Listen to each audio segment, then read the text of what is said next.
నమస్కారం గంటారావానికి స్వాగతం. ముందుగా ప్రధాన అంశాలు.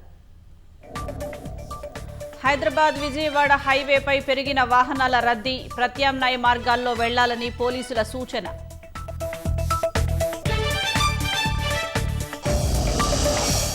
కోనసీమ బ్లోఅవుట్ వద్ద తగ్గుముఖం పట్టిన మంటలు, శకలాలు తొలగింపు, వాటర్ అంబ్రెల్లాతో తగ్గిన తీవ్రత.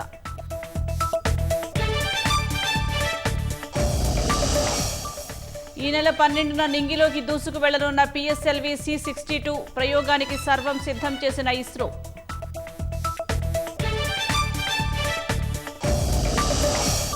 హిమాచల్ ప్రదేశ్ బస్సు ప్రమాదంలో 14కు చేరిన మృతుల సంఖ్య, బాధిత కుటుంబాలకు 2 లక్షలు పరిహారం ప్రకటించిన ప్రధాని.